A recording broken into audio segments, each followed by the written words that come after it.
Morning. Going to Mass. Okay, we'll get started with Brian Snitker. First question for Snit. We'll start with Mark down here in the front. Snit, how encouraged were you with what Ozuna did throughout September? No, it's pretty good. I mean, we just, when I go and I look at matchups and everything, I look on the thing and he's hit everybody. And his experience and all that. And, I was trying to give him enough to try and get him going, just because I knew a guy like that can be a big help. So hopefully he does. Justin? What's the latest on Strider? He's fine. I mean, he passed it, he threw yesterday, his light bullpen, felt good. And so, he's kind of right where we want him to be. Do you know when or Nope. how he might be used? Nope.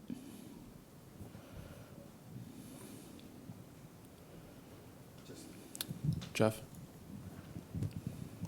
Sorry, just as the obvious follow-up, then you don't know who's starting Game 3 right now? Right. Okay. Yeah.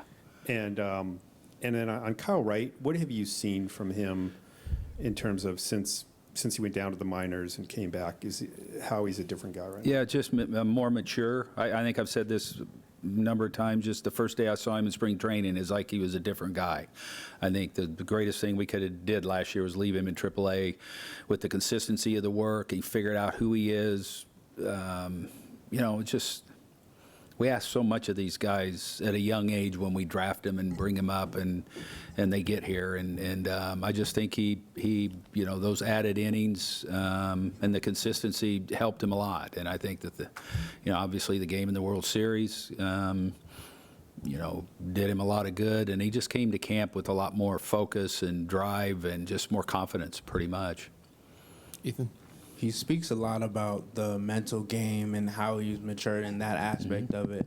How important has it been to just see him grow mentally, and how important is confidence as a pitcher? No, it's confidence as a baseball player. It's not just a pitcher. I mean, that's kind of the key to a lot of our young players is over the last few years is they've matured and they've got confidence and they know they belong here and they can compete here. And I think that's probably the biggest part of these guys pulling off the layers to become major leaguers is that confidence and I belong here. On the left? Snit, Matt Olson obviously went through his lull in September, but he ends up the final National League Player of the Week. And obviously we saw him hit that bomb yesterday. How did you kind of see him handle those frustrations that he had through that last full month? No, I think what I saw through him through all year and everything that he, had all the new experiences I think that were presented to him from the day he got here. And, he just kept working, late in the year and it happens. I mean, it's just, you don't know when, but these guys are going to have to fight through adversities, and he did. And he stayed with himself and he continued to work and he wanted to keep playing. And when those guys do that, usually if they handle it, there's something really good on the other end of it. Allison? Snit, I know the weather is always changing, but is there any conversation with the MLB today about like the chance of rain or anything with you guys and the No, scenarios? there's a chance of rain. I just on my, I looked on my forecast. I woke up this morning and the sun wasn't shining. I kind of went to the radar. We're just, it's kind of too early, really, right now to. We just don't know when it's, I think when it starts raining, if it does. But I said, when you're around here, you could get all that and it never rains. You don't know. I think it's just it's too early right now to plan anything. And just, I think everybody just kind of in a wait and see mode right now. Kelly?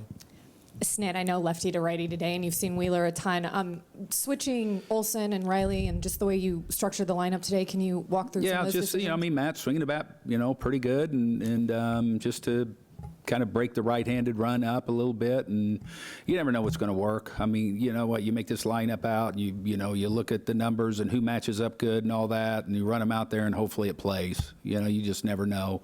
Kind of just to break up the right-handers against the right-handed pitching pretty much. We have one on the left here.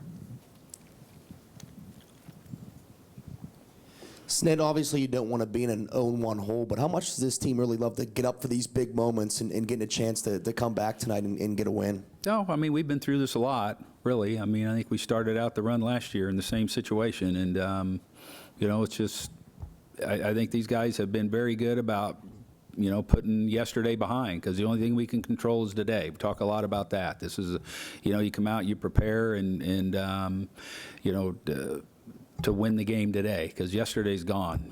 Tomorrow's a light years away. So the only thing we focus on right now is today. And I mean, this group has been very resilient, just like yesterday. I see the resiliency and how they put innings behind them. And, as long as they got an out left, they kind of feel like they have a chance. Mark, and then to Justin.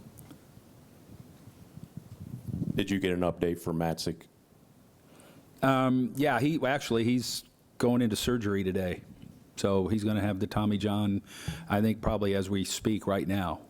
They evaluated him yesterday, and usually when they do that, if they deem that's what the action is, that they'll just keep him right there and do it. So I think he's probably going through it right now.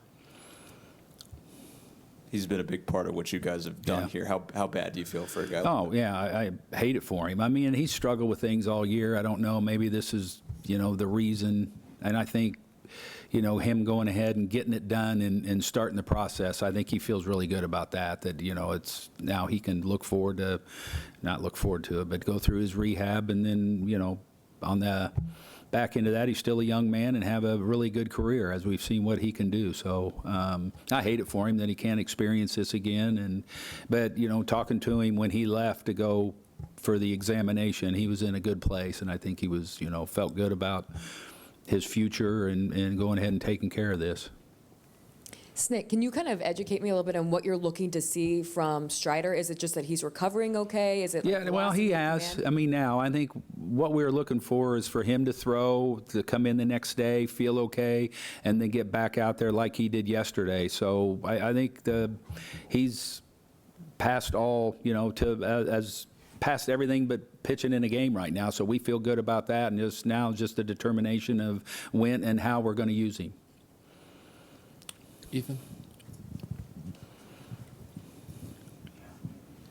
Just knowing that Michael Harris has been bouncing around the lineup a lot, but he's still been able to be one of those guys. He's also going through a little bit of a lull right now, but what have you seen from him and being able to adjust on the fly? Yeah, just the consistency, just not panicking. He's got a lot of confidence in his abilities, and rightly so. He should have. And I just kind of see an even keel, no panic in him, and continuing to do his work. And he's the at-bats are competitive, and he's not getting results he wants all the time. That's baseball. I mean, it's just part of what you go through in this game. But I mean, the way he's handled everything's been, I think, has been very mature and very professional.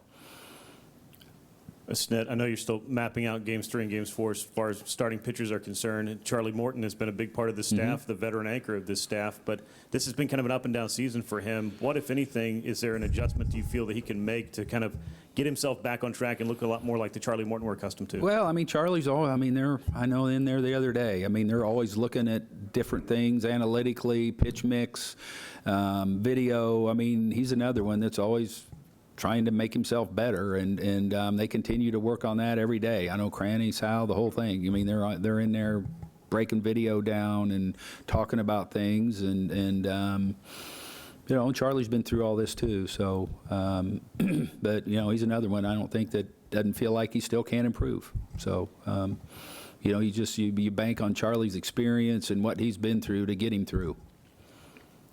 Any last ones for Snit? Justin? Seems like his numbers on the road aren't as good as they are at home. Any working theories to that, or is that something that you think is pretty random? Yeah, I just try not to make too much of that. I mean, I don't know. All right, thanks, Snit. We'll see you post-game. Thanks. Okay.